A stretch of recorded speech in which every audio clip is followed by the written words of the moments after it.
जय हिंद दोस्तों। Board exam होंगे या नहीं होंगे, क्या होने वाला है, सरकार क्या सोच रही है, इन सभी के बारे में आज मैं अपनी इस वीडियो में बताऊंगा। और सरकार जो भी निर्णय लेगी हमारे भविष्य को सोचकर, हमारी सुरक्षा को सोचकर, और जो कुछ भी बनेगा उससे वो हमारे लिए करेगी। जैसा कि आप लोग जानते हैं कि आजकल कोरोना चल रहा है। कोरोना ये छूने से, खांसने छींकने से हर तरह से फैल रहा है। एक प्रकार का वायरस है, ठीक है। तो जो भी इसके संपर्क में आता है सभी को लपेट ले रहा है। तो अब सरकार सोच रही है कि पेपर करवाए भी जाएं, बच्चों की सुरक्षा भी रहे और सभी प्रकार से, प्रत्येक प्रकार से हम लोग बच सकें, ठीक है।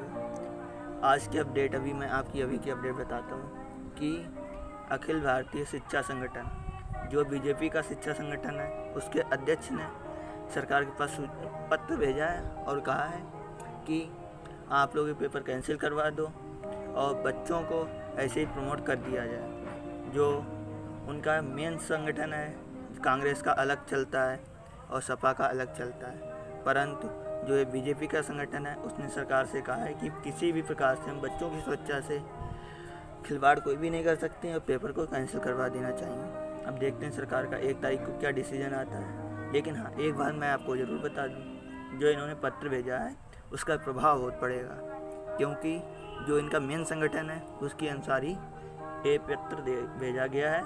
और देखने आगे क्या होता है। अभी तक की मैं अपडेट आपको बता दे रहा हूँ कि जो सरकार ने कहा है कि हम पेपर करवाने के इरादे से स्कीम आगे जारी करेंगे। अब आप लोग सोच रहे होंगे पेपर कैसे हुआ, ठीक है।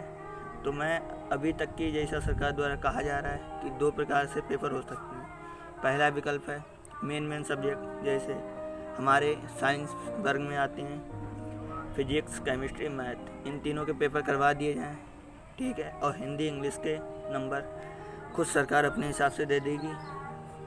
पहला विकल्प तो एक हो गया। और दूसरा विकल्प, सरकार चाह रही है मेन सब्जेक्ट 3 ही रहें और उनके बहुविकल्पीय क्वेश्चन करवा दिए जाएँ और मात्र 1.5 घंटे का पेपर होगा।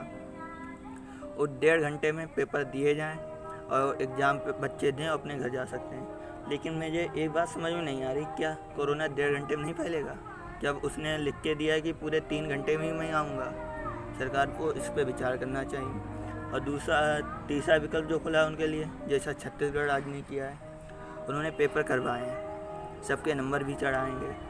उन्होंने क्या किया है, आंसर शीट दी है और कहा इस पर विकल्प हैं, आप इनको भर के लाइए और सब स्कूल में जमा करेंगे और बच्चे घर पे ही एग्ज़ाम देंगे, घर से एग्ज़ाम करके जमा कर देंगे। मुझे ये विकल्प बढ़िया लगता है। वैसे आप लोग क्या सोच रहे हैं कमेंट में बताइए। अगर वीडियो अच्छी लगे तो चैनल को सब्सक्राइब कीजिए और लाइक कीजिए, ठीक है। जो निशंक जी हैं वो भी जानते हैं कि इस समय बच्चों के ऊपर बहुत मानसिक प्रेशर है। अभी तक मैं जितने भी बच्चों के संपर्क में आया हूँ वो कह रहे हैं पेपर होंगे या नहीं होंगे, टेंशन बहुत है। ये छोटी मोटी प्रॉब्लम नहीं है। सरकार की नीति देखते हैं क्या करती है। लेकिन हाँ, सरकार को एक बात याद रखनी चाहिए, जब प्रथम लहर आई थी तब उसने क्या किया था, लॉकडाउन लगा दिया था, बच गई जनता। दूसरी लहर सरकार की वजह से आई, उन्होंने चुनाव करवाए और इतने से ज़्यादा व्यक्ति संक्रमित हुए हैं कि आज मौतों की संख्या 3 लाख पहुँच गई है। इस पर विचार करना चाहिए और कहीं ऐसा ना हो तीसरी लहर सरकार के द्वारा ही परीक्षा करवाने के कारण बच्चों पर आ जाए, जो बहुत ही कष्टदायक होगी। जैसा अभी तक बताया गया है कि एक अमेरिका के शोधकर्ता ने बताया है कि आने वाले समय में लगभग 65% बच्चा संक्रमित होगा। अब आप सोच सकते हैं 65% बच्चे में 18 करोड़ बच्चा, और कम से कम अगर उसमें मान लो 1% बच्चा मृत्यु को जाता है किसी कारणवश, तो आप बताइए क्या करेंगे? उनका भविष्य खराब हो जाएगा, उनके परिवार का क्या होगा? अब सरकार सोच रही है क्या करना चाहिए। सरकार के लिए भविष्य भी आवश्यक है, सुरक्षा भी आवश्यक है, परंतु सरकार को ये निर्णय अभिभावक और सभी को ध्यान में रखकर लेना चाहिए। अब बात ये उठती है, अगर उन्होंने पेपर करवाएं, ठीक है, इन्होंने स्कूल लेवल पे पेपर करवाते हैं और अगर कोई भी बच्चा संक्रमित हो जाता है, वो पेपर देने जाता है, एक क्लास में मात्र 30 ही बच्चे बैठे हैं, मान लीजिए 30 बच्चे हैं, ज़्यादा नहीं हैं। अब उसके संपर्क में 30 बच्चे आएंगे, वो 30 बच्चे संक्रमित, वो घर पे जाते हैं मान लो उनके परिवार में 4 ही लोग हैं, 30 बच्चे जब घर पे पहुंचते हैं तो उन्होंने कितनों किया, 120 लोगों को संक्रमित किया।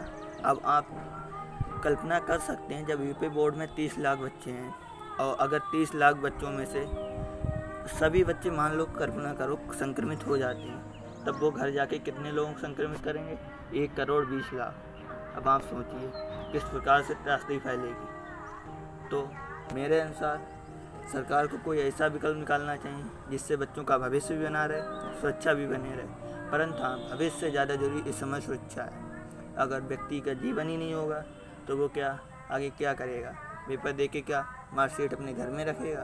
अगर किसी भी अभिभावक का बच्चे की मृत्यु हो जाती है तो क्या वो मार्कशीट देख के ही रहेगा, जीवित रहेगा? आप लोग क्या सोच रहे हैं कृपया बताएं कमेंट में। जय हिंद। और अगर कोई भी अपडेट आएगी, जैसा कि अभी आज 25 तारीख है, राज्यों द्वारा सुझाव भेजे गए हैं, जो भी सुझाव आएंगे, जो भी अपडेट होगी मैं सबसे पहले आपके पास भेज दूंगा। जय हिंद।